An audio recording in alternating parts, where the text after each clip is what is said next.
Welcome back, dear friends. I'm truly honored that you've returned to this space where we come together not only to explore ancient wisdom, but to live it. Today, we are diving into one of the most profound and universally loved teachings of the Buddhist tradition, the Heart Sutra. But our focus isn't just on the words. It's not about how many times you've read it or how well you can recite it from memory. Today, we're asking a deeper question. How should you recite the Heart Sutra so that it becomes a source of infinite blessings in your life? How do you transform it from mere syllables into a living, breathing force that awakens wisdom, clears karma, and unlocks inner freedom? If you've ever recited this sacred text and wondered why it sometimes feels powerful and sometimes doesn't, this message is for you. If you've been practicing but feel like you're stuck or plateaued, we'll uncover why that may be happening and how a shift in your approach can change everything. Let's begin with this truth. The Heart Sutra is not just a philosophical masterpiece. It is a spiritual code, a vibrational key, a sacred rhythm that, when recited with proper understanding and devotion, has the power to cut through illusion, destroy ignorance, and open the gates to boundless compassion and clarity. The words themselves are simple, the teachings radical. Form is emptiness. Emptiness is form. No eyes, no ears, no nose, no tongue, no body, no mind, no attainment, and no non-attainment. These are not poetic phrases. They are precise spiritual arrows, aimed directly at the heart of ego and duality. But they only pierce the veil when delivered with clarity, presence, and alignment. So how should you approach this sutra?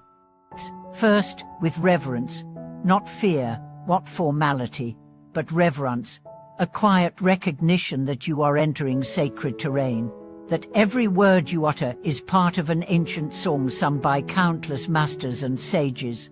When you chant, you're not alone, you're part of that river of awakening. Set the space before you begin. Light a candle if you can, sit with your spine tall, let your breath settle. You don't need incense or robes or ritual, you need sincerity. And silence, not outside, but within. Next, understand that the power of the Heart Sutra does not come from the intellect, it comes from embodiment. You're not reading to analyze, you're chanting to dissolve. So instead of focusing on what each line means in a linguistic sense, ask, what is it awakening in me? What arises in your body when you recite Gate Gate Pera Gate Peresam Gate Bodhisvaha? What emotion surfaces when you declare that there is no birth, O death, no defilement, O purity? This is how the sutra works, not by adding new information to your mind, but by removing the layers that obscure your natural awareness. The proper way to chant, then, is with surrender, with attention, with your whole being. Let the words resonate in your chest, not just your mouth. Let the syllables vibrate in your bones, not just your throat. Let the meaning enter your silence, not just your thoughts. And when you chant this way, the blessings begin not just in some distant future life, but here and now. The first blessing is clarity. You begin to see more clearly, not just spiritually, but practically. Your mind stops overreacting. Your thoughts become less chaotic. You find yourself responding instead of reacting. You stop being pulled by every impulse, every fear. You begin to recognize that many of your problems are stories your mind is telling itself, and that awareness creates space. That space is freedom. The second blessing is compassion. The more you realize that everything is empty, the more love you feel. Why? Because emptiness is not nihilism. It's spaciousness. It means there's nothing fixed, nothing separate, which means we're all connected. And from that connection, true compassion arises. You no longer see people as enemies, but as mirrors. You no longer see situations as obstacles, but as teachings. You no longer see yourself as broken, but as unfolding.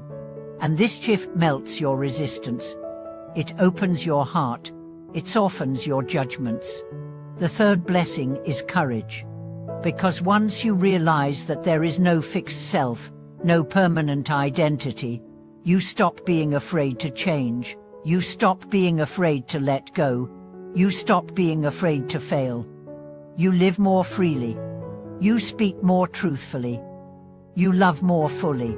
Not because you became someone else, but because you remembered who you are beyond form. That's the blessing of the Recite Sutra. It doesn't make you different. It reveals the difference was never real to begin with. But here's the key. To unlock these blessings, you must chant regularly, not as a chore, but as a devotion. Not out of obligation, but out of love.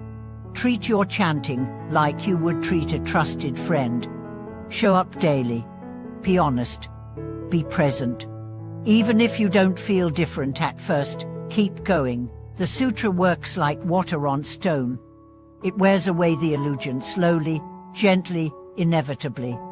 And one day, without knowing when it happened, you'll realize you're more patient. You're less reactive. You're more grounded in the now. You're less controlled by the past. And in that moment, you'll smile, not because the sutra changed your life, but because it helped you see that your life never needed to be changed. It only needed to be seen clearly. So how do you chant? You chant like the mountain still and strong. You chant like the river steady and flowing. You chant like the sky open and spacious. And in doing so, you become the sutra itself. Not someone who reads the truth, but someone who radiates it. Someone who walks it. Someone who becomes it. Thank you so much for watching this video. If this message has brought you closer to the Heart Sutra or reminded you of the sacredness of your daily practice, I invite you to share your reflections in the comments. How has this sutra touched your life? What has it opened in your heart? If you found this video meaningful, please support the channel, like, subscribe, and share it with those walking this path beside you.